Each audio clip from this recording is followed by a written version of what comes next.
Awesome. We're good to go. We are up and live. D Miles, thank you for joining us today, man.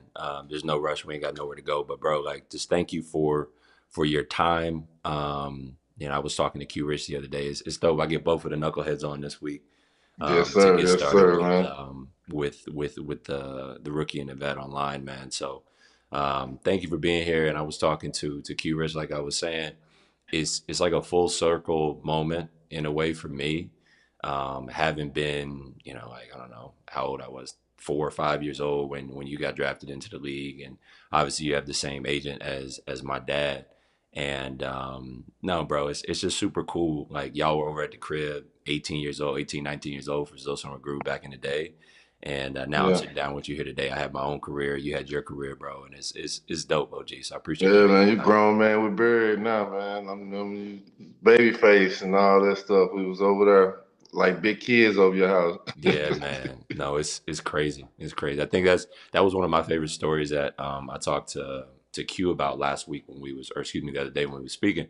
Is about Zosa McGroove, and I think that's like a good way to get started.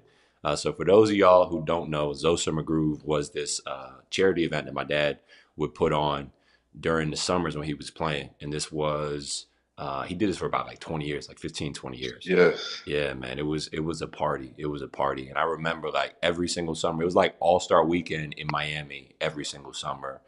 Q ended up reminding me that there was an Usher concert one year. So like the way it would be, it was I think Friday night was like a dinner, Saturday night was a concert or a comedy show. Like we had Dave Chappelle, Hmm. Chris Rock, like Cedric the Yeah. Entertainer, all these big names. Like it was legit.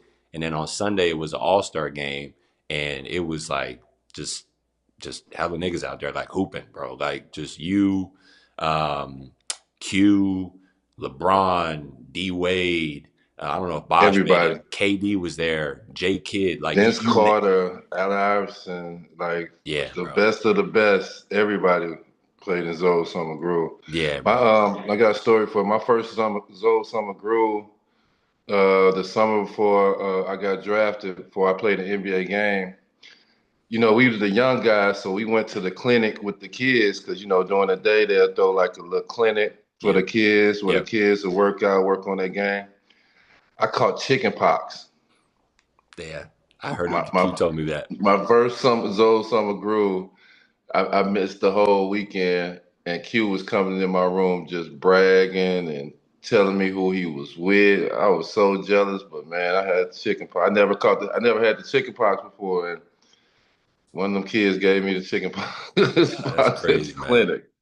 That's crazy, man. I think like like the basketball world, like before we hopped on, we talked about like how small the basketball world is, bro. And like I think especially in your case, I grew up in a game, right? I didn't have an NBA career. I was in camp with the Rockets, but I didn't have an NBA career and grew up in that standpoint.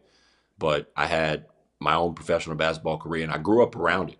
Like when people ask me what's it like growing up in the NBA, it's just like, bro, it's life. It's like my dad's coworkers and other people around. You grew up in the NBA, so from the age of 18 on, you grew up in this league. And Hmm. dude, tell me a bit about that because I think your journey is a bit different than a lot of other people. Yeah, I was blessed to go straight out of high school, um, and it just changed from me being in East St. Louis in the hood to straight to LA to palm trees and walking in arenas and playing for thousands of fans, Yep. tens of thousands of fans just like right away leaving high school, playing in arenas. And the lifestyle changed like overnight. I didn't kind of warm up to it, Yep. like how you would go to college and it's just be another level. You kind of take your levels up. But then for me going straight out of high school, it was just like a flip of the switch. And it was like I had to learn on the fly. And it lightweight was, but it lightweight wasn't because we played for the Clippers. Like we worked out at Southwest Junior College Okay. in um in South Central. Oh wow. Yeah. And like the Clippers was kind of like the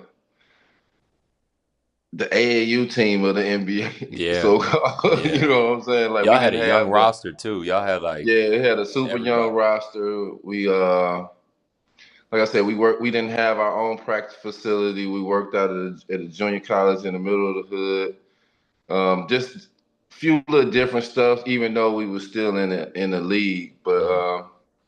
yeah, once I kind of went to other teams and seen like other teams had their own plane or their own facility, and every team had a different perk Yeah. that the last team didn't have. Yeah. You know, for me, so it just changed like that. Yeah, I think it was a different time in the league then in terms of, the different benefits the team have. Now everybody has their own private plane and all these different things. Where, Yeah, you go back to the '80s, even like people were flying on commercial planes in order to get to places. So, like they uh, got breakfast before practice, breakfast after practice, like.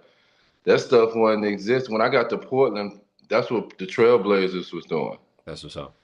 The Trailblazers was doing that back in the day before a lot of people was doing that. Yeah, yeah. No, it's. I think like the technology and all this stuff has changed as time goes on. I mean, I've been blessed to grow up in a Heat organization, and they've been, the cream of the crop in a lot of ways in terms of how they treat their players and conditioning and preparation and all these different things. And you and I hopped on the phone last week for like an hour and a half, and it just wrapped about Yeah, basketball, which was dope to catch up. yeah. Um, but man, one of the things that I focus on within our business, Coach Kama, is specifically teaching families what it is they don't know that they don't know, right?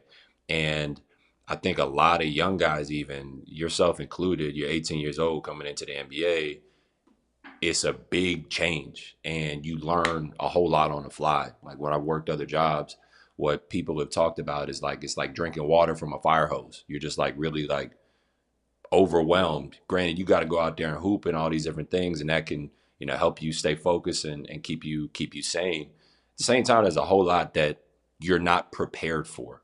So looking back on that, what are maybe some of the things that I know we talked about this last week, but maybe share what are some of the things that you wish you would have prepared better for? Not even wish you would have prepared better for. What's some things that you would tell your younger self, hey, listen, do this, this, this, and this instead of what you did? Uh, eating right, eating more healthy, getting more rest, uh, preparing travel wise, everything you need, working working out off the court. Make sure you get your weight room in so your body can stay healthy and strong throughout this long 82 game seasons. Them are like probably the biggest thing out of everything Yeah. is the rest, the eating right, and make sure I'm maintaining my strength through the weight room. I'm staying strong because you're playing every other night. Even on the road, you gotta make sure you're getting your weight, your lift in, um, upper body and lower body. Yeah. So, it's just stuff like that is mostly the main thing that I wish I would have known back then that I Yeah. didn't know. I was winging it, eating McDonald's, eating, what I'm saying, just eating Hmm. any and everything, wasn't fueling myself right with the proper fuel in my Yeah. tank. Uh, Rest, being up all night or just doing whatever with the fellas, not getting the proper rest. And like I say, maintaining my strength throughout the season was a big thing too. Yeah. It's funny you say that because I was on a call with the families within the program last night. And we have this teaching within the program called the starting five, right? And the starting five is made up of the five things that I want every athlete to do in order to make sure they're good. And you mentioned three of them. And in my opinion, they need to go in this order, right? You need to get your rest, you need to get your nutrition, and you need to take care of your body. And I think so many athletes out there are focused on, okay, step four in our program is like, all right, I'm gonna get the skill work in. I'm gonna work with my trainer. Or number five is I'm gonna go get the runs in and play and compete. All that is so important. At the same Yeah, time, you're naturally going to do it as an athlete in the NBA or playing professionally around the world. You work out for a living, right? You're going to be playing and training, but it's all the stuff that people don't see. It's the sleep, it's the nutrition, it's the weightlifting that prepares you for being able to go out there and be a dog, right? And I think maybe you could talk about this as well because you were physically gifted more than bro, 99% of the people, even in the league, bro. Like you were, I think 6'9", jump out the gym between the legs, all that stuff. Like you could do it all, and you were a physical specimen. I think maybe for you, and we were talking about this last week when you was hooping with high school dudes after having played with a bunch of pros, you just going back and dominating. Like you didn't have to think about it. And I think a lot of Mm. players dominate at the level they're at, and then when they get to that next level, it's a shock because they're like, oh shoot, like he was the best player on his team in high school, or he was the best player on his team in college, and so on and so forth. And y'all are all even now. You need some little things to be able to separate yourself. Talk about that. Yeah, for me, when I got to the league, we used to have a saying on the Clipper is do your special move. And do your special move is doing what you do best in the game. Don't get out there and kind of do something that we never seen you do or Yeah, anything like that. So with me being 6'9", and not only me being 6'9", me being athletic, I was super fast, even though I was 6'9". I'm fast like a guard. yeah, And super athletic. So getting out there, I seen that was my plus, and that's where I gained from. I'm the size of a power forward, but I'm not strength wise. Just like back in the day, them was real power forwards. Them wasn't like yeah. the thin power forwards there is now. Was you So with for me Sheed to get out and there, was you with Sheed? Sorry to cut you off. Was you with Sheed in yeah, Portland? like it was Sheed, Weber, Duncan, KG, like it was them Yeah, at power forward. So to kind of get my advantage on them is it was to get the boards, it was to push the ball. Like they really weren't seeing a guy at the power forward position pushing the ball as much outside of probably Twan Walker. But them, I was trying to use them advantages towards my opponents that may help me succeed a little bit early to fit in. One of my special things to do, I knew how to play my game and get to what I do. I have to I never let people like adjust me yeah, or make me do something that I didn't want to do. So I seen the success of that, for me, and it helped having a coach like Alvin Gentry, having a young team that wanted to push and push the pace and kind of go faster when we had that like a smaller lineup in yeah, with me at the power forward and Lamar at the three, Q at the two, maybe Keon and Jeff at the point, yeah, have Sean Rooks at the five, or Ola Candy. So then was like my advantages coming right in that I fit perfect in. And then was like the advantages when I was younger playing pro-am plans up. yeah. Playing with older guys, like man, they ain't trying to chase a guy like me. The Mm-hmm. bigger, stronger guys ain't trying to chase me around or Mm-hmm. run with me or having to guard a guy that's just as tall Yeah. but can dribble and just as fast. So I just try to use them type of things to my advantages, and they kind of worked early. It's like more than ever. Yeah. And you said something really important just in terms of the mentorship piece. And Q Rich was talking about Sean Rooks as well, how he was such a great vet to be around. He made sure to give him love. You talk about Alvin Gentry as well, who's, he's been around the league just in terms of coaching and what he's achieved and all these different things. Talk about the importance of mentorship, because you and I was rapping about that last week. It's really important just in terms of being a young player and having that mentor. Yeah, it's very important. Like I say, coming from our era, it really wasn't as much. It was more of it was more of an old school style of coaching and the old school ways of coaching. Everybody was kind of stuck in their ways coming out the 80s and 90s. Hmm. Now you see 25 years later from time that I have got drafted, I feel like it's more important as much as anything because Yeah. teaching the game. A lot of these guys don't know history. A lot of these guys don't know what came before them. A lot of these guys don't even watch basketball in the sense of that the way that we watch basketball. Yeah. So getting a mentor and telling them the rights and wrongs and the mentality to have, the IQ to have, the way you carry yourself to be a leader, the way you carry yourself to be a teammate, the way you carry yourself on a bench, even if you ain't playing in the game, it's a proper etiquette to the way you be prepared for what's going on in the game. People think because the guys on the bench don't play, they have a responsibility in the role too to always stay 100%. ready, always stay positive, always stay encouraging, always paying attention to the game to see what they see out there so they can tell the players that's playing what they see, whether they use it or not, just to be involved. So everybody's on the bench and everybody's involved. So to have a mentor and somebody that you can kind of look up upon and trust their word and know that there's something that they always trying to tell you something in a positive light, whether it's positive or not, or tell you something that's good for you to digest and know, it's always good to have. Yeah, for sure. I remember my most recent season in the G League. I started the season off well. I think at halfway point, I was averaging like 12 and 8.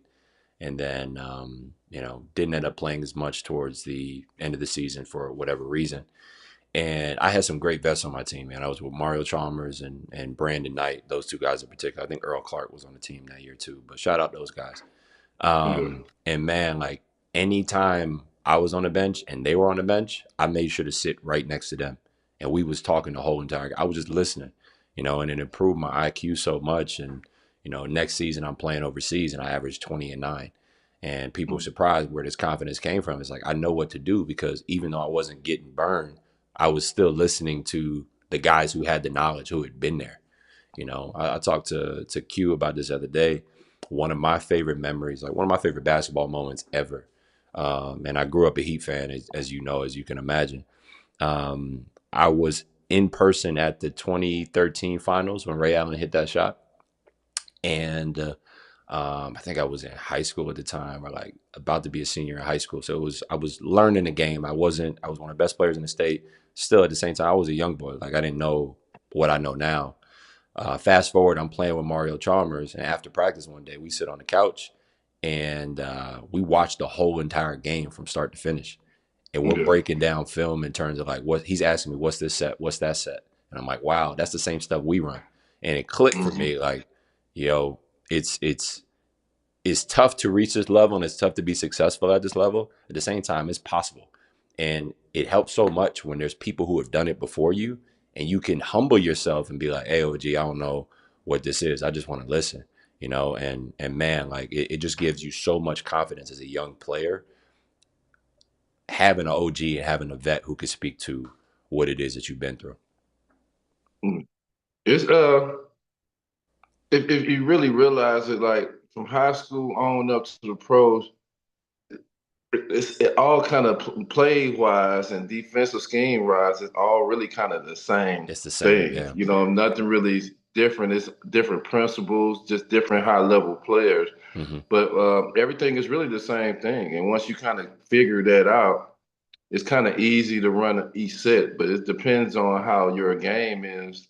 Or what some people games are limited where they'll shine more a certain set than they would another set. So you Yeah. got to know how to just maneuver through the sets, but nothing really different. Everything is kind of principle. And then sometimes if you ain't ran into nothing that you've seen or heard of it before, that's kind of holds you up a little bit, you Yeah. know? Yeah. And you don't know what you don't know, right? I think like Yeah, one of the principles that we teach within the program is that at the end of the day, there's only 5 ball screen coverages you'll ever see, right? You're gonna see a yeah, drop, you're gonna see a hedge or a show, you're gonna see a blitz, you're gonna see a switch, or you're gonna see an ice. mhm, That's it, yeah, right? You that's it. rarely ever see zone in the pros too. So everybody's, man to man. Obviously, everybody's skill level is higher, and you can't play zone in the pros because everybody can shoot the Yeah, ball better than they can in college or other levels. But the principles at the end of the day, like I think we was on a call earlier this week, and I think this video's up on YouTube now. But I was breaking down film with some of the players in the program, and we were going over the Heat used to show all the time when they would play the Chicago Bulls, and yeah, the reason why is because you don't want D Rose to get downhill, right? yeah, But when you are a young player and you don't understand what's happening on the court and you see D Rose maybe split a screen or the Heat play a certain way, you're like, why are they doing that? Or maybe you're not even hip, right? You just watching the game just to watch the game.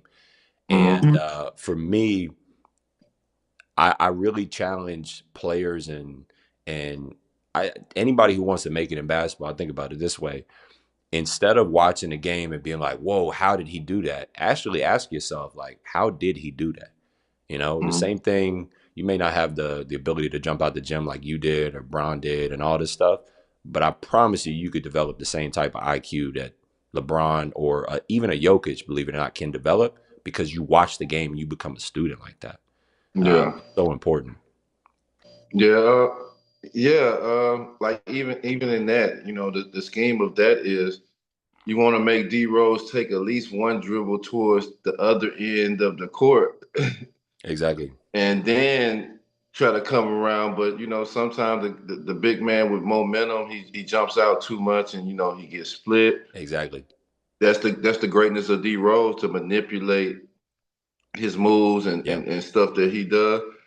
That shows like the best of the best. Tim Duncan, a lot of players that say back in the day of Tim Duncan, he wasn't the most athletic, he wasn't the strongest, he wasn't the fastest, but his skill level and his IQ level was so high that he competed with the best power forward, arguably the best power forward ever. And it wasn't off of his physical ability. He wasn't as athletic as like a Weber or a Rashid or a KG, but he competed just as much, and because it was a chess game, he made it as a chess game with him, and that when it's come down to skills and IQ. Yeah. We had talked about it this last week too, in terms of, and I love for you to talk about this. It's not necessarily playing against the team; it's playing against the coach, right? It's playing against the opposing coach, the schemes that you see, because when you're that guy, and we were that guy at different levels, but we were both that guy in high school for our respective teams. You're not necessarily playing against the other players because you can dominate them. That's not it. But you're playing against the double teams they throw at you. You're playing against the spacing and the different defensive coverages in the zone. You're finding the gaps in the zone, and I think like even for a guy like you, um, man, like you were extremely physically gifted. At the same time, mentally, you're gifted as well, just in terms of being able to break down the game in which you broke down the game. What are some moments that I guess that taught you when you were coming up that you had to play the game with your mind and not just your physicality? Yeah, in high school, I was fortunate to play in pro-ams and playing in an Anthony Bonner League that had a bunch of pros, a bunch of high-level college guys that played in this league. I was like the only high school guy playing in the Bonner League at the time. Me and a guy named Maurice Baker from Okay. Brooklyn, Illinois. Hmm. Um, and going from playing at a high level and playing with QNM AAU ball, them 17U, going and play at them high level with higher competition.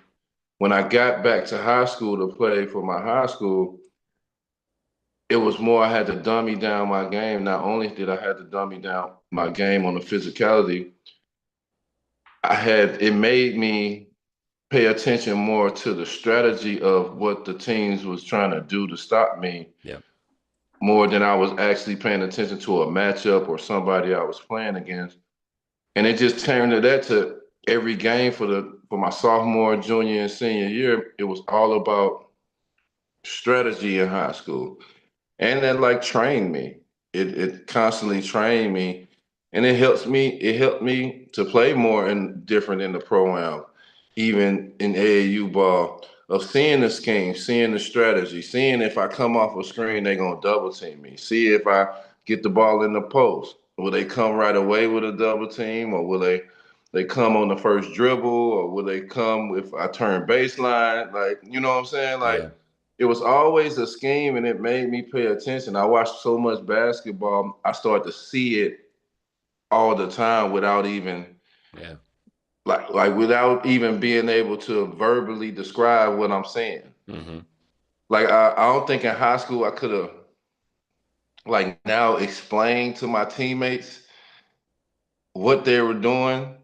It was like I'm just in it and I can see it myself because I'm so advanced than my teammates in high school that Yeah. I can see what they're doing, but I don't even know if I was able to verbally explain it to my teammates of what they're doing so we all can get on Yeah. the same page. And even if I did, I don't think they could have understood Yeah. what I was verbally saying. But that's what kind of helped me out with the IQ wise of seeing certain thing and seeing strategy and playing against coaches and seeing certain coaches scheme seeing why coaches were holding the ball against us and trying to make it a short game. Seeing why some coaches wanted to speed the ball up and trying to make sure we don't get back in that zone so I won't be under the goal protecting the rim. Just Yep. different little schemes and stuff I just started to see where I kind of seen everything. What was new when I got in the league was the triangle, which it was new, but it wasn't new because I grew up watching Jordan them run the triangle. Yeah. So Yeah. triangle was one play with 1,000 options if you Mm-hmm. take away. And Making reads. outside of that, it was easy. You just out there making reads at the end of the day. You know, Yeah, you just out there making reads. That's I, it. I That's much it. more prefer a player who can make a read than a player who can make a move, right? And I think like Yeah. unfortunately nowadays, and I mean the area you grew up in was different in terms of hooping, but I feel like a lot of trainers will just go out there and teach moves, right? They'll Yeah. teach a player to go out there and like, okay, in and out cross, and then go and shoot the floater in the paint or whatever it is, or rise up and finish or this and all that. There's no point, at least in my opinion, and this is something I've heard and I've kind of tweaked to basketball. There's no point in being great at something that you have no business being great at, right? Like you don't necessarily need to get in your bag. You need a bucket. You don't need a bag. You need a bucket. Yeah. There's a video on of me in high school. There was a I had 40 on my senior night, and the shot that I would get to was a turnaround jumper over my right shoulder again and again and again and again. And I think maybe like I don't know, freaking let's say 15 out of my 20 shot attempts were that turnaround jumper over my right shoulder, and Yeah. it was simple, right? Keep going to it until they stop you. And I think about Shaq, for example, and this is a player you played against when you was in LA. Shaq, he did have some moves for sure, but he didn't need those moves. Like it makes no sense for Shaq to become the best 3-point shooter on those 2000s Lakers teams when he could just catch the ball and just dunk on you, right, and carve out space.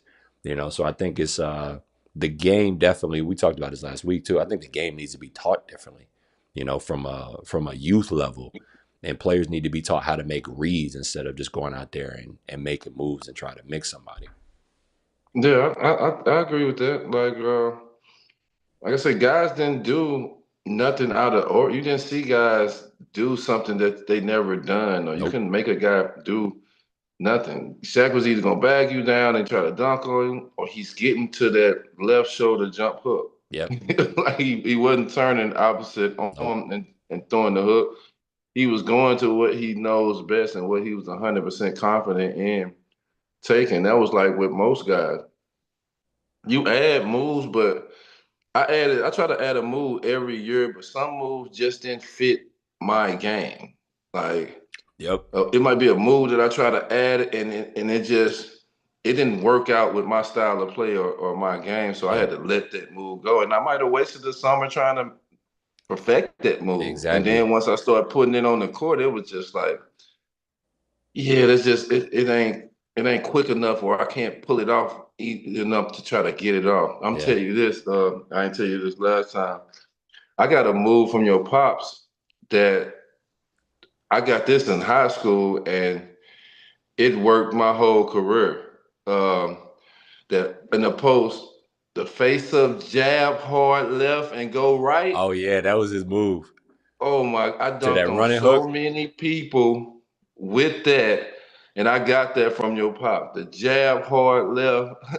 I'm talking about just jab Just hard left, then go right and take yeah. off in the post face up, and I got that from your pops. That move stuck with me for the like. I think I added it probably.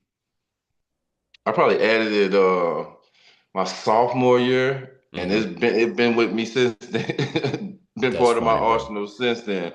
So like just moves like that, like you add certain moves, and it'll click. Another move is Juwan Howard. Every time he posts up, he'll fake and then throw his jump hook. Hmm. So I'm like, man, why he do that? But I understood it because it kind of takes the defender rhythm away. Okay. Every time he get in, he posts, and before he jump hook, he'll fake like he's finna spin, and Yeah. then jump. and it takes the rhythm of the defender jumping and try to block it. So I add that sometimes to my stuff. So some moves just is great for your game, some moves ain't, and you just got to figure out what works for you. It's funny you talked about wasted time, right? And getting in the gym and working on a move all summer. Um, Obviously D Wade was huge down here in Miami. He's still loved.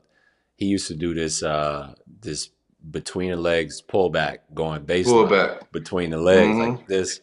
And I worked on it and I got good at it. But like you said, it just didn't fit my game. Like I was never in the scenario. If I'm playing ones with somebody at the top of the key, sure. But that's not even my game. So Yeah. I worked on that move, got good at it, and I had to throw it out because I'm like, all right, like I'm not using this. That's not the situations I find myself in. So it's funny how Yeah. all that works. Yeah, I tried that one too. That didn't fit. That Yeah, didn't fit right with me. The pullback. yeah, I used to be jealous of that because once I'm gone, I'm gone. Because I'm so big exactly. that Yeah, if I get close to you to even get that close, I'm not pulling back. I'm kind of using my body. yeah, Pulling back is like helping the defender out exactly, on my side, so I couldn't use that. exactly. I think some that I mentioned to the players and that we talk about within the program as well is that at the end of the day, you got to be your own favorite player, right? You have to be your own favorite player. Like, the guys on the wall, especially, you being from where you from is in East St. Louis and really close to Chicago. I mean, Mike was one of those guys. And also you were a Jordan Brand athlete. And I would love for you to talk about that as well, because you definitely got time in the gym with Mike, getting to see him train along with Q Rich and them. But man, like regardless of you can watch all the Michael Jordan film, but at the end of the day, Michael Jordan getting in the gym and getting his work in does not get you better, right? You got to go in there and work on your game. And I think the best players in the world, they found that okay, like I'm me, and there's nobody else like me. And they work on their shot, right? They have their go-to move. For me, it was that turnaround over my right shoulder, or if I don't have that, I'm going middle. I'm faking here and going middle with a Jump jump up, hook yeah. over my left shoulder. So I mean, like you don't have to be. I heard this before. I heard Kobe say this actually. He said, in order to be unstoppable, you got to first be predictable, right? And I think maybe so many players nowadays, young dudes, get excited with the fact, okay, I'm gonna add all these moves in my bag. Like, nah, bro, just go out there and get a bucket. Like, if you have a go-to shot, Hezzy pull right, maybe it's Hezzy and go. That's your counter. And now you got those two moves, and that's all you need at the end of the day because they can't stop both at the same time. So, Exactly. yeah, man, for sure. Yeah, I like the word on in the league when I got there is Latrell Sprewell was all right. Hmm. He wasn't he didn't use his left. He go all right. And you can know that and know on the scouting report, and you still won't stop Latrell Sprewell from getting his stuff off. So just because the scouting report tells you to kind of do that with the guys that has perfected and mastered what they do, it's still no matter. I'm with you on the get it, but I was more of a north south instead of east west. Yeah, You know what I'm saying? God, that's how we kind of explain it. I'm not gonna play with the ball or try to give you the bop, bop, bop, bop, all the super shake up. yeah. I'm kind of going You figured instead out, of yeah, just kind of going side to side and kind of rocking you, trying to rock you to sleep. like a Giannis Guys type got thing. that. Like Kyrie can do that. Like different guys can do that. He know how to do the rock you to sleep and go straight Hmm. directly at you. I'm more of a guy that just going north south, getting to where I need to get to where I want to go to get off what I need to get off. And most guys are like that. Like I feel like Jordan is a guy like that. I feel like Kobe is a guy like that. I feel like certain guys are like that. Certain guys like a James Harden or Kyrie Irving, they can rock you east, west, north, south. Like it depends on how they go. But most guys are north south guys. Yeah, yeah, yeah. I think it's a good point. Like you have to figure out what your game is. You got to figure out what your game is. I think like too many people, like I'd already said, too many people, will watch the film of the number one player in the country and all these different things, but like they won't sit with themselves and be like, okay, like what do I like to get to? They want to be like somebody instead of hey, what's the best version of me out there on the court? Yeah. And you need the right mentorship. You need the right people speaking to you in order to get that. Because I think like just a lot of young people, they you look up to players. I think this is a good way to bring this up. Like I was saying before, you got an opportunity to work really closely with Mike, being a Jordan Brand guy, right? You was one of the first Jordan Brand guys. So for you, obviously you looked up to Mike growing up. I think like most players from your generation looked up to Mike. Like even myself, you look up to Mike and even Kobe. That's right on the wall behind me. But when did it kind of talk about that balance of saying like, wow, that's Jordan crossing me, and then also I'm gonna go bust his ass right now, playing pickup and all that stuff. It's just was competitive. When I first got out there, um, I was a high school kid. I'm playing with college guys. Jordan kind of picked his squad, and a lot of guys wasn't walking up to guard him. Everybody was picking kind of everybody up. So Yeah, the first game, I kind of walked up like I kind of waited to see who was gonna get him because I thought Q or Sean Lampley or somebody like that was finna pick him up, but nobody kind of walked up and grabbed him. So I just got him, and I got him, and I blocked his shot once, and shit, he bust my ass like he just didn't miss. It was like no matter how hard I made the shot, how tough the shot was, it was like a layup to him. yeah, It just it felt yeah, it felt like a easy layup to him once he got it off. And then after that, just him seeing me not being afraid and still with him scoring nonstop, and I can't stop him. And I made him counter. I made him counter a couple of times, but still him getting off scoring. After that, the rest of the 2 weeks I played on his team, and we just was locked in since then. But coming up, one of the questions you had, but coming up watching Jordan,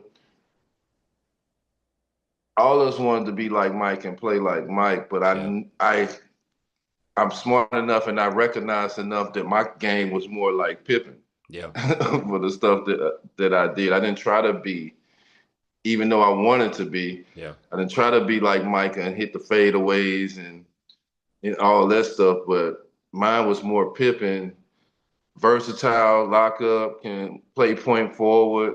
That was what my game kind of molded to, and I didn't stop it from molding it to that. yeah, Some of these cats, they stuck in a way where they feel like they still can be like Jordan and Kobe when their game is this, and it's just like I feel like you're taking away from your game because not only is your game not like theirs, you haven't even worked on your game to even be near like yeah, there. You think you can just get in the game and just start hitting fadeaways and threes like they just that easy, yeah, and you're not a 3-point shooter or a fadeaway guy.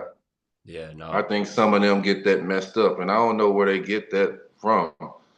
Where in the game you feel like it's just all of a sudden you got this power to just make shots that you never made in practice or yeah. or worked on. It's baffling to me. I think it's like instant gratification thing potentially. Like just um, you need to put in the work in order to have the result, right? And I think maybe some days I think it's this. I don't think people think that some people think like overnight success is actually a real thing when it's not a real thing. Like you're not gonna wake up one day and realize, oh wow, I got superpowers. It's like no, like you maybe notice a gift that you have, but you got to sharpen that gift. Like you even look at Kobe. Not a lot of people realize that yes, Kobe won the dunk contest, but Kobe was not the most athletic person in the world. Like he developed into being athletic. It takes work. Like not everybody is, and even LeBron. Like yes, he's gifted at things, but it just doesn't come that easy to him. Like you have to like put in the work in order to get the results. I heard this from, and I want to have him on the show. I actually talked to him yesterday. He's an uncle of mine, Patrick Ewing. It was his birthday yesterday. Happy birthday, Unc. Um, but man, he told me that there's only two players he's ever seen in his career who didn't put in the work and they were great. Shaq and Charles Barkley. Hmm. Only two people, right? And you think about Yeah. them like they're physical specimens, like Chuck is not known for having the best work ethic, and even Kobe would talk about Shaq. Like Shaq could have been the greatest player ever if he put in the work. And I think those guys Mhm. are satisfied potentially with their career and the way they live their life. Like I don't know if there's any regrets there, but not many people are 6'4", uh, 250, 260, and can run like a deer like Chuck. And Shaq was 7 feet, 300 pounds, and could move gracefully like a ballerina. So like people, not many people have that gift. Not many people have that ability. And you can't wake up and just become this person. You need to put in the work to get there. Yeah, I believe that too. Like you Yeah. definitely Yeah. some kind of work gotta be put in You to have make to. it to that level. Like yeah, some kind of work gotta be put in. It, Yeah. it don't work no other way. This is fun to me too, and I'd love to get your opinion on this. I think, even for a player like myself, I have the utmost confidence going into any space playing basketball. I respect guys who, I'm not just gonna go in a pickup gym right now and in a pro run, like, because I respect the work that is required to stay at that level and stay in shape. And I'm not in that basketball shape right now, but I have the confidence, right? I think a lot of people who have never reached that level and a lot of people who have never been a pro basketball player think okay, I can go in a gym and like the last guy on the NBA bench, I can go and cook, or I can go and get a bucket. Like, talk about how crazy that is to think about, because a lot of it has to do with situation. A lot of it has to do with, politics and some of these other things. A guy off the street, even somebody who plays basketball on a regular basis, they're not going to go and cook the 15th man on the team. He's in the league for a reason. Yeah, I definitely think that's true. They've been having big debates about these one-on-one competitions and Yeah, it's so crazy. NBA players, and I feel like yeah, a couple of one-on-one guys there, they'll score a bucket, and some of them might even win a one-on-one. But the difference between it was always a difference between a guy can play organized basketball and a guy can play unorganized 100%. basketball. Yeah, unorganized basketball, no coaches, y'all out there just playing pickup. Yeah, a guy out there getting buckets and all that stuff. But you can put a guy. The highest level was always the organized basketball with refs and rules. If you're successful in that, to me, that always made you better than a guy that was a street baller or a guy off the street. Because a lot of guys that street ballers off the street, either they are traveling or carrying, or if they was doing something that if it was a ref, they'll get called for it.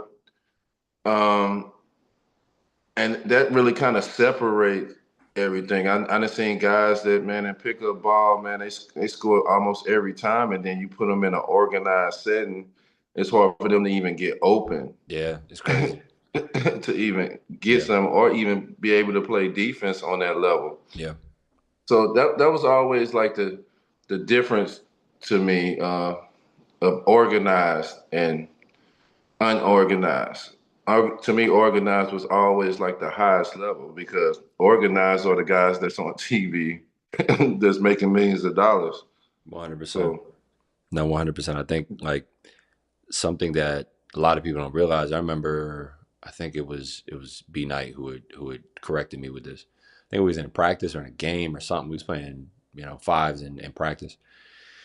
And I was in the corner holding space, and I wasn't used to playing at three. And I was in the corner at 3 or 4. I was in the corner holding space, and I started to creep in when a pick and roll was happening or somebody was trying to get downhill. And he yelled, he's like, get in the corner, stay there. And he told me afterwards, he's like, look, like if you creep in, you're preventing other people from getting open and you're preventing the spacing.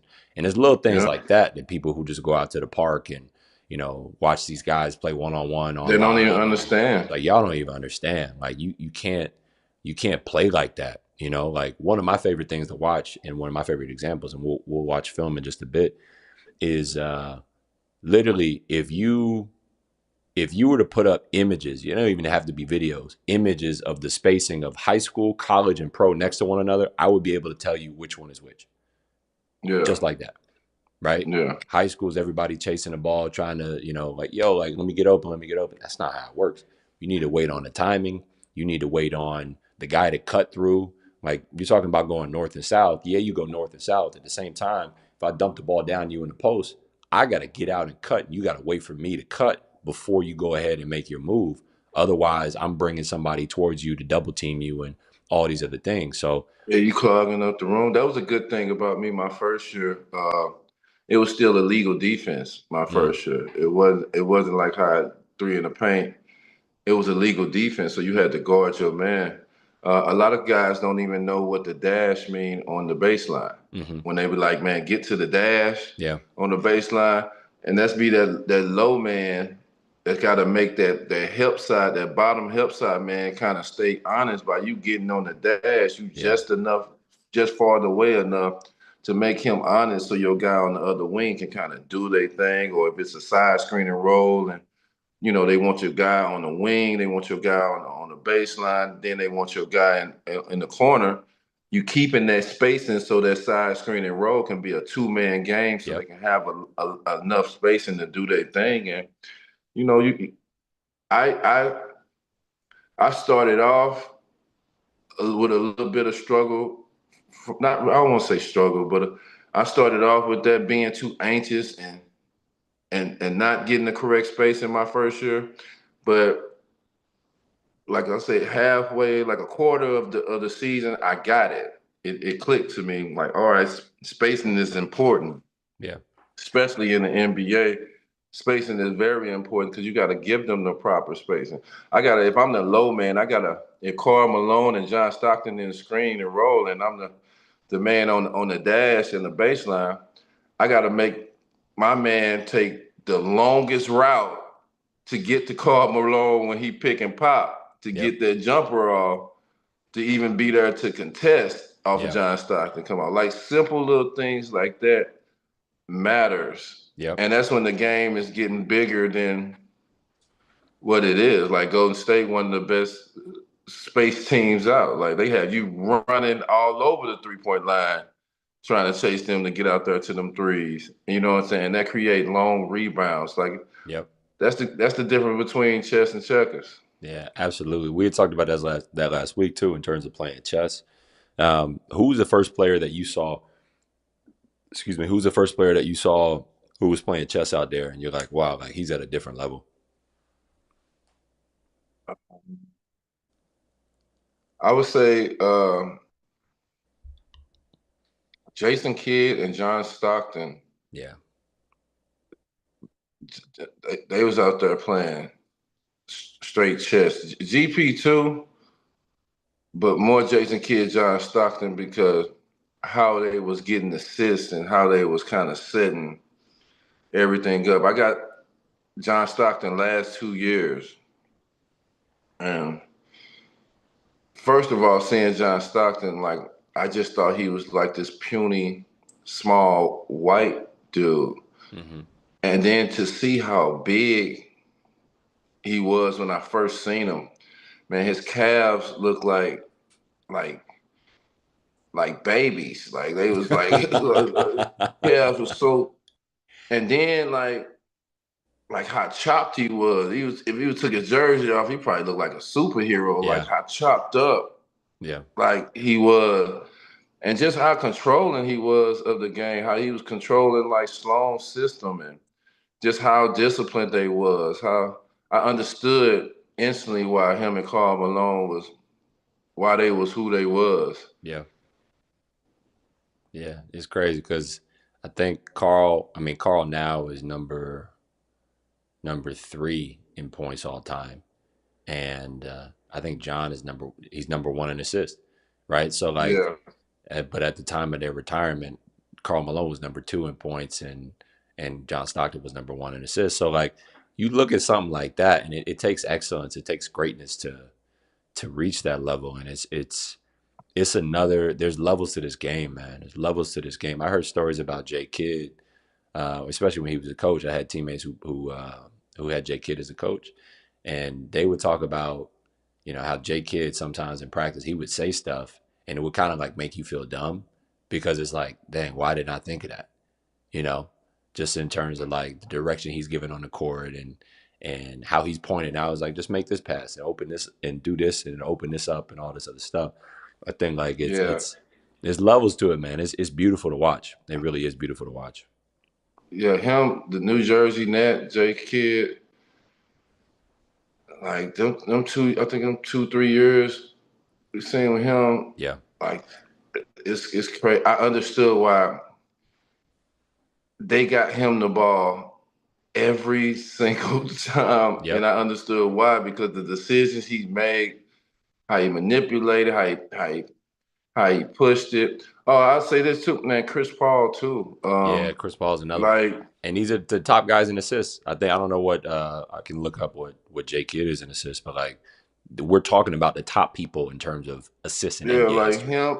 It's the list goes on. Like Andre Miller. Andre Miller led the league in assists on the worst team in the NBA. And he Like played in the league for damn near 20 years. yeah, Andre Miller. like So them, like guys like them and Chris Paul, they out there playing a whole nother game yep. than kind of like what pros are playing.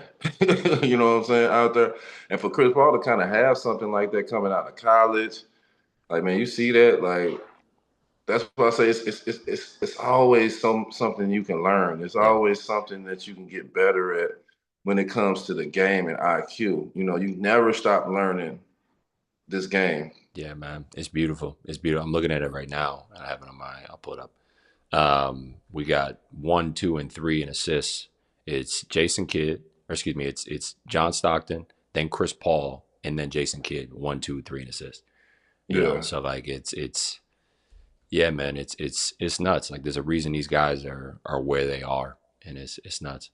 But I wanted to pull this up so we can go over some film. This is J Kidd's. They have these videos of like his GOAT season. So this is Mm. 02, 03. I think my Yep. dad was with them then. I think my dad was with. I think he was.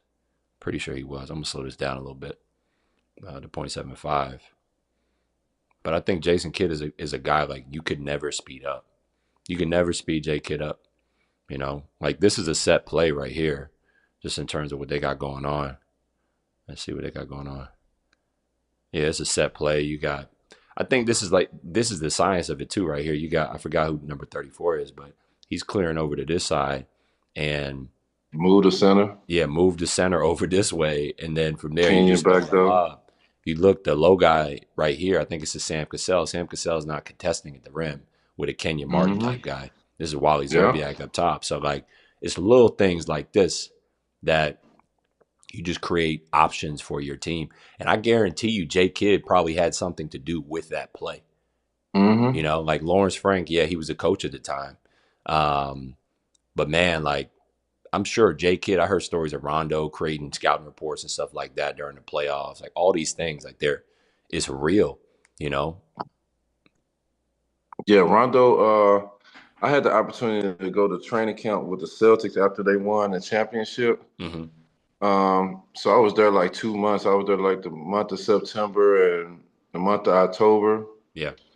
Man, I was calling home and I was telling them, I'm like, man, Rajon Rondo, like, he like top 5 point guards in the league. They like, nah. Yeah. They like, nah. I'm like, bro, I'm watching this dude every day, like, and this is right after they won the championship. I'm like, man, I'm watching them every day, like. He's seriously the guy on the sticks controlling what's going on. He controlling what Ray Allen get and what Paul get and how Kate like Yep. to see it in person when I'm calling them, they like, no. And to see him now and see how smart and how big of an IQ he had, it was exactly what I was talking about with him. Like he's a special. I think he'd be definitely a good coach because he looks at the game on a totally different level, and you can tell the way Yeah. he played. Yeah. I heard Braun talk about it in terms of like he's surprised he's not a coach. He's probably not a coach Yeah. because he doesn't want to be a coach right now. But man, like it's pretty amazing. it's pretty amazing, you know. And it, like for me, you know, one of the I put up a video a while ago on Instagram, and it was one of the most successful videos we had, and it was essentially like why your smart son isn't getting the opportunities on the court. Not necessarily not getting opportunities. Why your son could be smart off the court, but on the court they struggle, and a lot of it has to do with overthinking. And I think some people think you got to go out there and run and jump and be the most athletic. You don't have to. You just have to be. You and I played against old heads who have just cooked us, and we were bigger, stronger, faster, potentially even in Yeah. better shape than them. But they were going out there, taking their time, using cut spacing. You even look at Jay Kidd; he's not the most athletic guy in the world. Like he really wasn't. You know, he's not No, big but and he was cut up. super fast He's super fast. He's and quick. he big. Yeah, Yeah. yeah. I think a lot of people like you're quick enough, right? You're skilled. You'd have to be skilled enough. And it's And he like that. see everything. You see everything. It's like that saying, like you don't have to be uh in order to outrun a lion, like you don't have to be the fastest person. You just got to be, you know, fast enough to not be the last person that gets caught, you know? So, yeah, man. I always believe the smartest guy on the court is the best guy on the court. 100%. Like smartest guy on the court, the best guy on the court. Not the most athletic, not the fastest, not the highest jumper, not the best jump shooter. The smartest guy on the court, and it's really even dangerous when the smartest guy on the court is the point guard and he got the ball all the time. It really Yep. makes it a problem. But the smartest guy on the court to me always is the best guy Yeah. on the court, on the Yeah. floor. I agree with that too. In the program, we always tell players to develop the ability to handle the ball. Like if you got issues on the court with, I guess, teammates or not getting opportunities, all that stuff, develop the ability to handle the ball, increase your IQ, and obviously on the back end in terms of increasing your strength and physicality and making sure you're eating right and all these different things. If you could dribble the ball and you're smarter than everybody else, you're going to go out there and make an impact on the court, hands down, hands down. You know, Yeah, that's why I made sure I learned how to dribble. yeah, yeah. I Like think, dribbling was a big issue to me. You know, small guys didn't want to give us big guys the ball, so I had to learn how to dribble yeah. it. Especially at your side. I remember being frustrated too, and growing my IQ helped with this because I was able to understand why I'm doing what I'm doing. But I remember being really frustrated because I was one of the better players on my team when I was a young boy in high school. Not even just high school, but you know when there's a guard who doesn't want to give you the rock, he comes off the pick and roll. You're open on the roll, but he's not gonna throw it. He's trying to get to his hmm bag and his moves and hmm all that stuff. When I finally understood, okay, this is why he's doing this, or this is the read. Not to say he was right, he wasn't right, but no, when I understood that I have to be able to dribble the ball myself and create my own plays and own opportunities. That made it a lot easier for myself because it was no longer somebody else's responsibility to make sure I got buckets. It was on me, right? hmm So, nah, that's funny, dude. That's funny. Yeah, What? that's one of the reasons I was, working on that dribbling because I had that short man syndrome. Them short guys didn't want to give us the ball, Yeah, so you had to be able to dribble it yourself. Not only yeah, dribble it yourself, you got to show coaches and teammates that you're good enough to dribble exactly. You're too. trustworthy. 'Cause, You can you make got a some of these big guys that dribble the ball and they be shaky. I'm like, you don't supposed to be dribbling the ball. yeah. Just get it You could up. tell. You could tell, man. You could tell. I think like pace and stuff like that. Like you don't need to necessarily. I even think about this. You brought it up earlier with Kyrie. You don't need to dribble the ball like Kyrie. You just need to dribble the ball well enough to go up and create a play and get to your spot. And get to what you need to get to. Yeah. Exactly, exactly. Yeah. Like for me, there was we'll actually go to this video. For me, there was this one play that I show in my own highlights, and where is it right here? I was in the first game. I ended up getting to. Let's see if I can find it. This is my most recent season. Oh, there it is right here. So I'm coming down court, hmm and then I ended up just getting to a post up. You know, hmm it's not necessary to, you know, go down there and try to mix somebody like Kai. You just need to get to your spot, get to your post up, get to your move, and all that hmm stuff. So no, but that's funny. Um, with one of the sponsors for the show, I wanted to bring this up too. One of the sponsors for the show is a Pilates brand, and for me, I do Pilates. I take care of my body in a bunch of different ways, but Pilates has been a foundation for me. And the studio is called Tremble. It's based here in Miami. There's 54 locations all over the world. They're growing, and Hmm. it's really dope. But for you, in terms of taking care of your body, and I learned this from my dad because I was doing Pilates, I was doing yoga and things like that.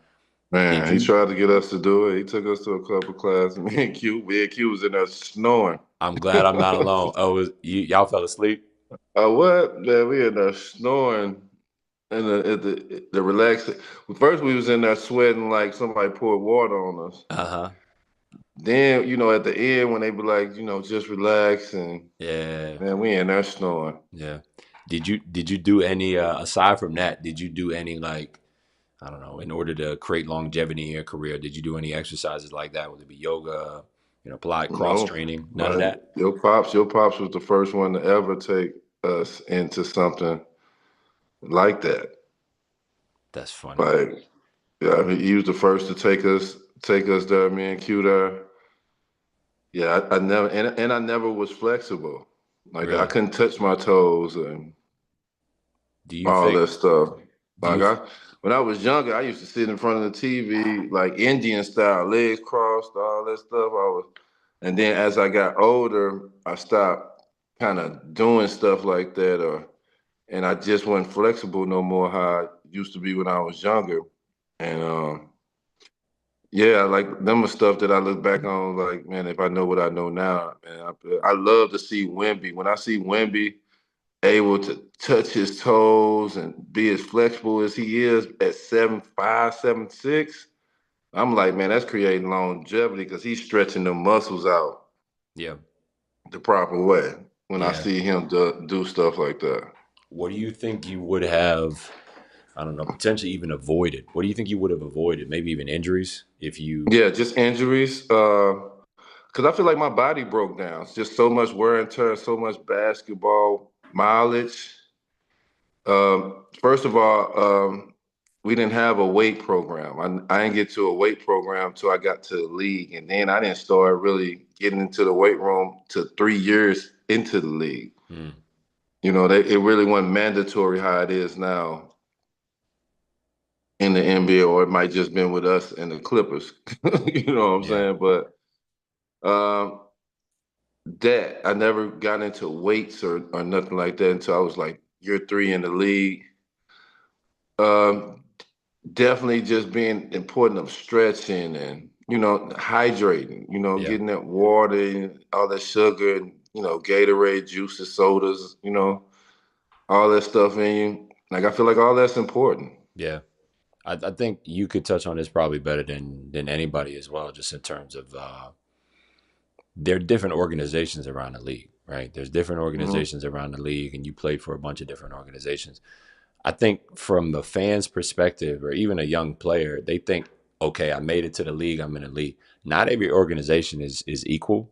Not every organization runs things the same exact way, even in today's NBA. Maybe talk Yeah. about that in terms of, your perspective, having been through it, having seen not even just the politics, but just seeing having seen how different organizations run. Yeah, like I say, every organization kind of got better for me. We was working out when I got the Clippers.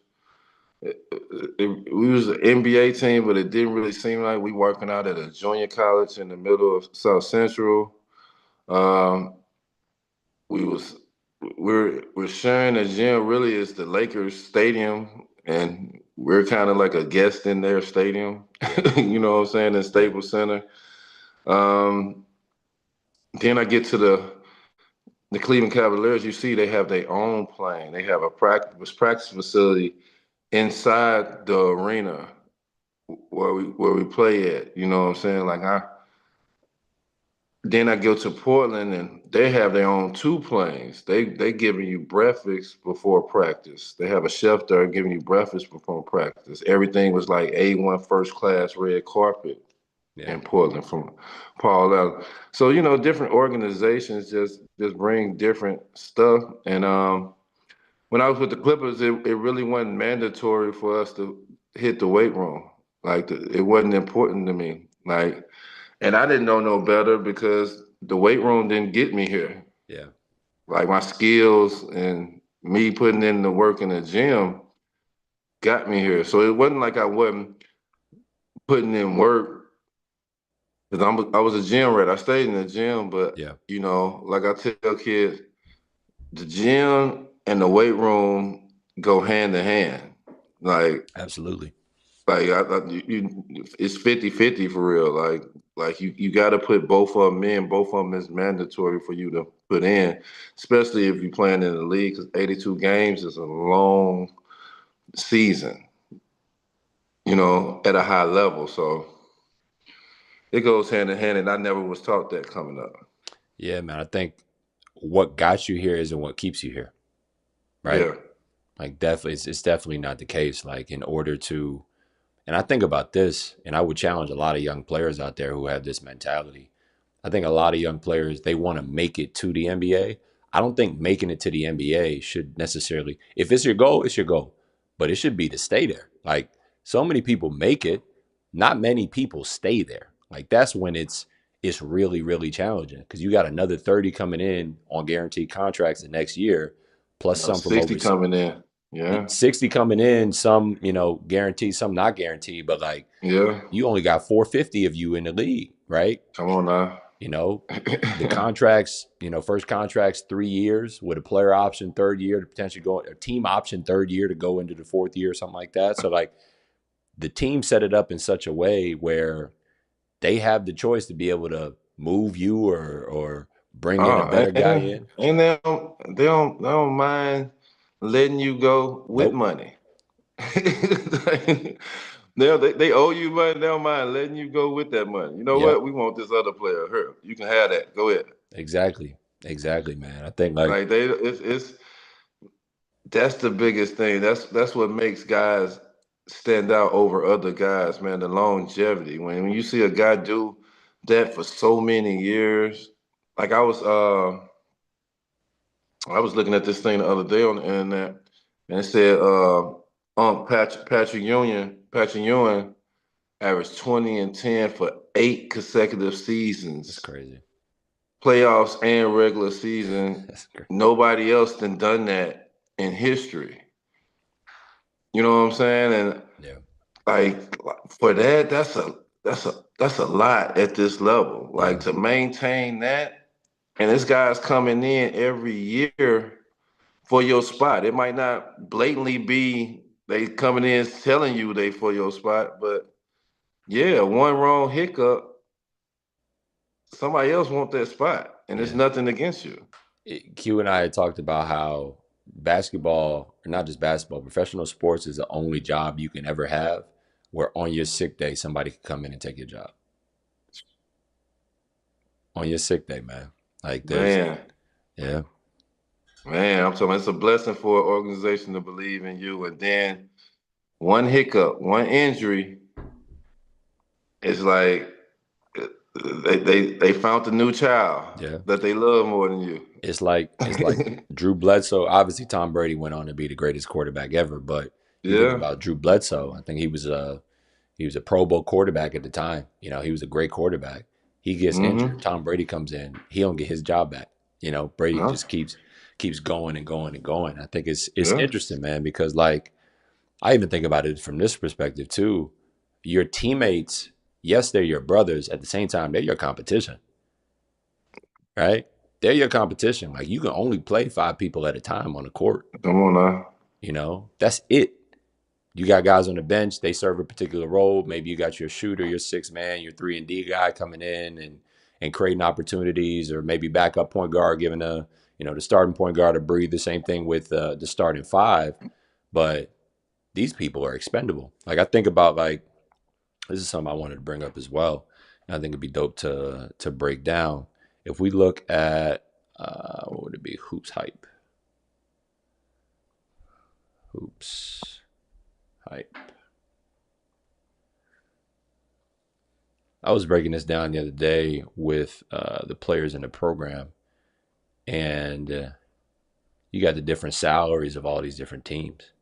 Mm-hmm. right? Of these different players, what they're making, and all this stuff. And by the way, the money now is completely different from what it was like when y'all was hooping, and I'm sure that's pretty Yeah. crazy to see.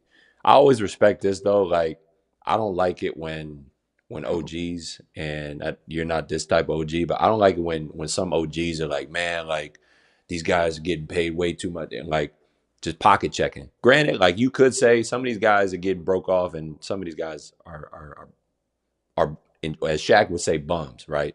Um, but I mean, like each decade is different, and there's the business of basketball and all these different things. Man, But I don't care, yeah, man. man, Guys before us, man, they walk. We all contribute to the guys to get this type of money. You exactly. know, yeah, we wish we would have been born in the 90s or the early 2000s, Yeah, to get a part of this, but yeah, it don't go like that, man. I'm so happy for all them guys, yeah, for them guys to be on the bench making that type of money and all that, how the veteran minimum then went up. Man, it's a blessing, man. We yeah, work hard to get here, yeah, and I'm never going against that. I'm always player first. yeah. So No, I I appreciate it don't about you.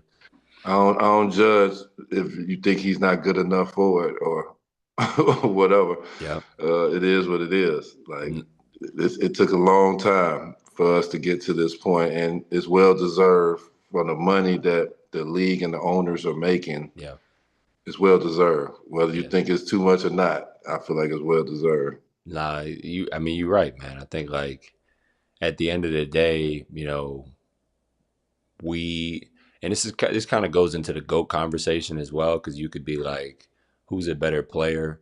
Yes, we all have our own opinions about who that guy is, but man, each Hmm. generation got something to give, right? Yeah. And Kobe wouldn't be Kobe without Mike.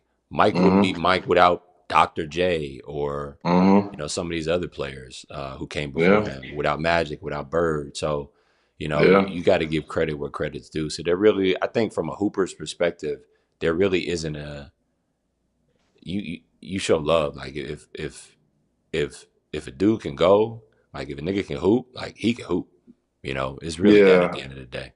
The only thing I don't like about the debates is like you're talking about two Hall of Famers, but it's like you got to down one to make the other one Yeah, is better than the other one, and I just hate that part of it. yeah, Especially when they do the Jordan and LeBron, or the Jordan, Kobe, and LeBron. It's like, man, you can't down LeBron just because it's this. So I always just say my preference. My preference is Jordan. I like that.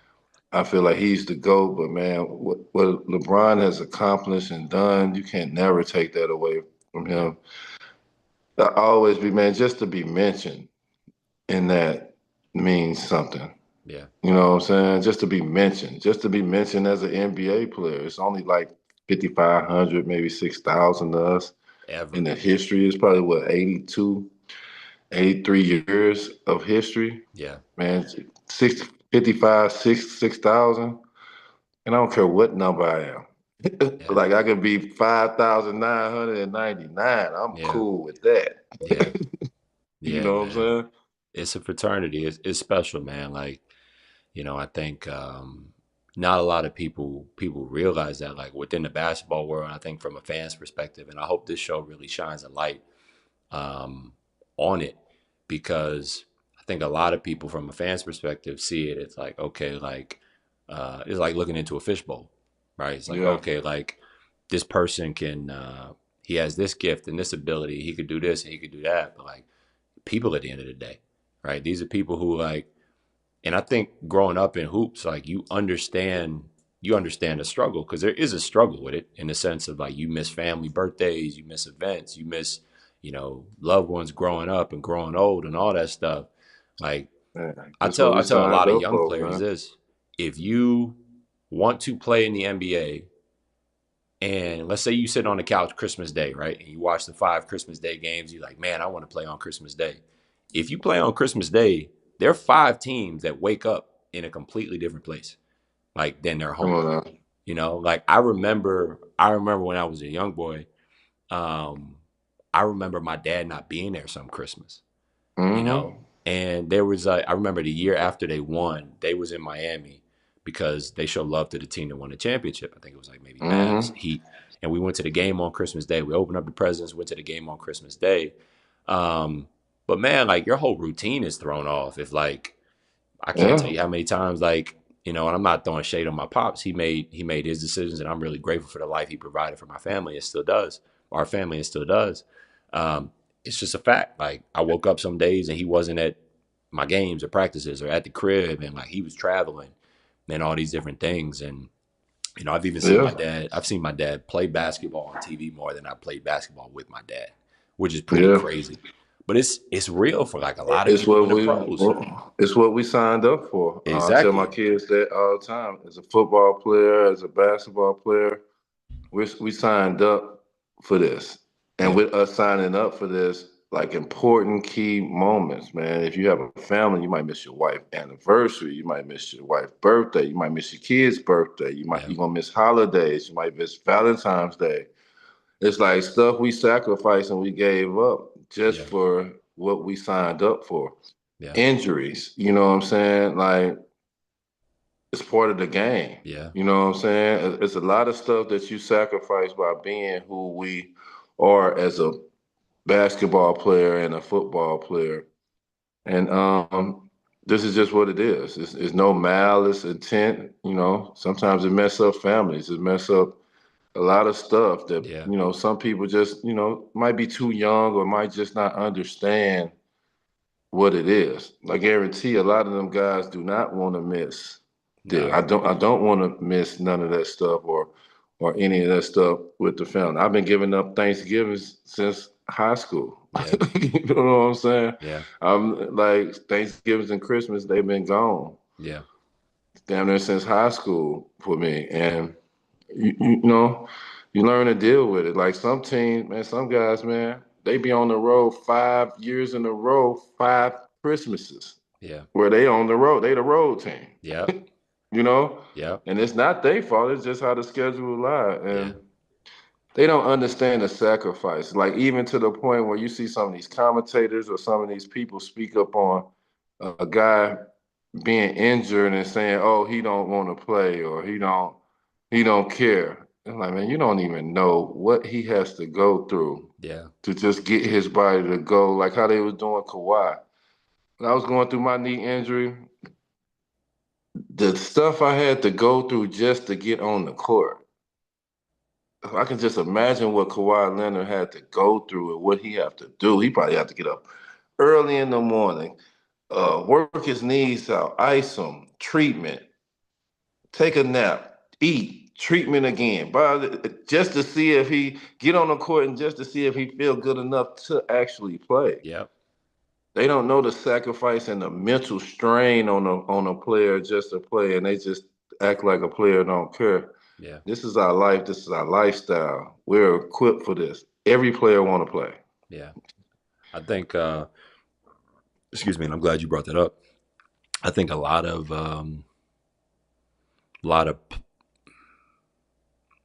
a lot of people will never understand, and they throw shade at these players, and I think a lot of players even they don't stop playing because of their body giving out. They stop playing because they don't want to deal with it anymore in terms of the mental aspect.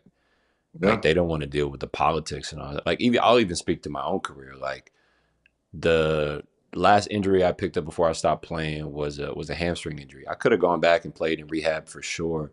I just felt called in a different direction. But the point you're making is the two teams I was playing for. Obviously, I'm from Miami. I played in South Dakota with the Heat's affiliate, and then I was in New Zealand right after that. Then I got offered to play in Taiwan, and the contract I was getting in Taiwan was the biggest contract I was going to get to date. And man, I remember thinking about that deal. If I had signed that deal, I would be living out of a suitcase away from home for 23 months in a row, right? 23 months in a row. I think I had Mm-hmm. just my grandmother had just passed like maybe a year or so before, 2 years before, and I just had this in my mind. Like every time I come back home, my dad and my mom they're older, and my brother and sister they're taller and they're older, and I'm like, Mm-hmm. do I really want to, you know, miss those moments. And I live right down the street from both now, which is a blessing. And fortunately enough, I was able to have that. I got an education. I was able to make that pivot and that change, and I thank God for that. I think, man, like you got to really understand what you're getting into, because I was fortunate enough to see my dad make these sacrifices, and I was able to decide for myself, hey, I don't want to make necessarily the same sacrifices. I do Yeah, believe I could have reached the NBA and had a good career in the NBA. I don't doubt that at all. I'm 100% confident of that. I just know mentally for me, I had to make a choice of like, you know what? Let me press pause, yeah. and And that's understandable, man. yeah, That's understandable. Like it ain't for everybody, no, it's not. and everybody don't have the same opportunity as Yeah, everybody else got. And it's a decision you make. yeah, And you see, this is what you want, or this is not what you want. yeah, But I rather, as a father to a kid, I rather him do what makes him mentally and peaceful and happy than to make a 100%. decision that's gonna make them miserable. You know? 100%. 100%. I think as well, man, like what we really focus on in the program, and I've had parents say to me before entering the program, or say to my team before entering the program, they're like, hey, what if he decides that he doesn't want to play professionally? I'm like, that's perfect. That's why we exist in the first place. Because Hmm. by talking to the OGs, that's how you figure out, do I really want to walk down this path? You got to Yeah. see what's down this path. And the only way you're going to see that is by speaking to people who have walked down the path before you. Because I think about it this way too, man. There's so many families out there who want to go make a bag in NIL, who want to go make a living playing professional basketball. And the parents want to, support the kid. You got to be all the way in. Like this isn't just hey, I feel like doing this. Let's see if this works out. There's no seeing if it works out. It's like, you got to be in, all in, 10 toes down, in order to give yourself even a chance to get into that 450, or even make a career out of it like I did. Yeah, so I want to say this too. Like when D Rose got with Minnesota, he scored that 50, and after the game he was crying. Yep. He was so emotional. I I completely understood why he was that emotional. Like the mental strain that he went through them last 5 or 6 years or 7 years that he had to go through different teams and all that stuff to even get back to the point to even feel and get to the point where he can have a 50-point game. All that emotion came down. That's what the casual fan and the people on the outside looking in don't see. Like, man, Yeah. you know how hard he worked and how much he loved and wanted this, and he fought for it. Yeah. Just to have one game like that Yeah. again, it was just big for him. A game that he probably didn't even pose to play. Nah. The guard in front of him, Jeff T, got hurt Yeah. for him to play. You know what I'm saying? So like just that, they don't really see. I know it'd be a whole lot of critiquing from the casual fan and people on the outside looking in, but you don't really know what guys go through to get back to where they supposed to be. And getting an injury, man, you get an injury like an Achilles or something, like the mental mind games that goes through You look your at head. JT. Yeah, like the stuff you have to go through mentally, something like that can make you or break you. It takes a lot of it's like mental strain and like depression and it's so much into it to get to where you want. You got to fight Yeah. for the next 10 months, 12 months. You got to fight. Yeah. If you really want it, you got to fight. And if you take an inch off, you might not never be right again. Nope. So You got to they don't stay. really understand that. So man, like I said, I feel them moments and I hate to just see that part of it when guys get judged like they just really don't give a fuck or don't care when they actually do. Yeah. No, it's crazy, man. You look at I think it's always wild when people talk about Jokic and they're like, he don't care. Man, like I think he cares so much. Man, And he don't play like he don't care. no, he don't play like he don't care. And if you like really hoop and you understand and you've been around it, like you can't get to that level without caring. Like I truly do Yeah. believe this, and you could attest to this as well. I know there are dudes in the league who don't care as much as other people. right? I know that, Yeah. right? We can agree to that. At the same time, anybody, in my opinion, who has ever been an MVP, they love basketball. Yeah. They love basketball, right? They do. They put in the work. You Yeah. have to put in work in order to get to that point, even to give yourself an opportunity to do that. I think it's man, everybody care, but it might business wise it might get to the point where you lose that passion, you lose that care that you used to have. Yeah, But I feel like everybody has that care yeah, there. Sometimes the business take the care away from yeah. you. Talk I about don't really that because want I to say know, the like, care, obviously, we're the with you. love, because I feel like the business took the love away from me, just dealing with what I had to deal with my whole career. Every team I played on was a team that was starting over, wanted to go through the draft. I never got on a team that made the playoffs or is fighting for a playoff position. Um, and then just like with injuries, non-belief in me no more how they used to. Like I feel like when I was in Portland at one month, I lost the love and the care that I had for the game. And that's like the worst thing you can let get taken away from you as a player, you Yeah, know. And I feel like it was just more of the business side of it. You know what I'm saying? It made it just took it away from me. But and it happens sometimes. Sometimes you get caught up in it. It happens. But that's why I tell these young guys, man, don't never let the business or anything take your love and care for the game away yeah, because your passion, your love, and care is what got you to this point and what's going to keep you going. You yeah, know, I'm with you. Like, I don't think it's an MVP out there that didn't love and care about the game at a high level yeah, because they wanted it so much to win MVP. yeah, You know what I'm saying? So I definitely feel you on that. yeah, man. I think in terms of the love of the game, I think it was Kyrie. I think Jeff probably worked this in Kyrie's contract. I don't know for a fact, so I'm not gonna Yeah. quote anybody. But I remember there being something like the love of the game clause, where like he was allowed by the team, something along the lines of that, to play.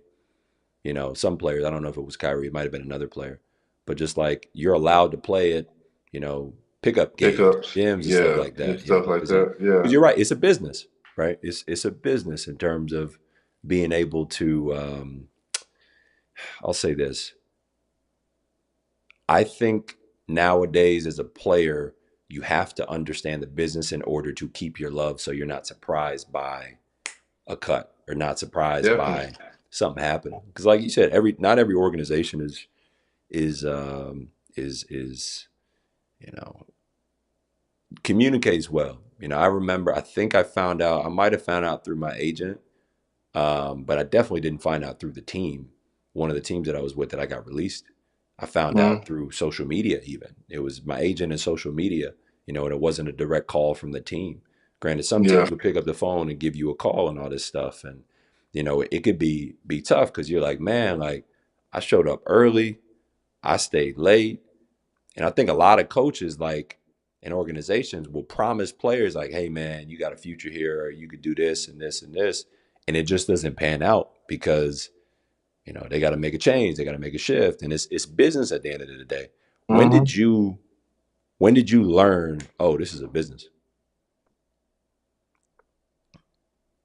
When I got to Cleveland, like when I got traded to Cleveland, I'm like, because I was naive to it. Like everything was going right. I'm with my guys. We all young. I get drafted to a team that's like a college team. It's like, well, we in the NBA. I'm naive to it. Everything going well. Then I'm steady hearing like, man, everybody on this team will get traded before D Miles get traded. He's the fan favorite. And then I'm the first one out of that group get shipped off. Yeah, Like that was like like a shocker. Like what? Me? And yeah, that's when I was like, yeah, this is business. And then when I got to the other team, I tried to rekindle what the Clippers had of us being together, always hanging out and Thanksgiving and Christmases and we all eating together, mom's cooking, and it never got to that point again. Like we used to be together all the time. Like everybody coming to my house and my mom cooking. Like it was just we was all together on the road. We all going to the movies, anything anybody do, we all doing everything together.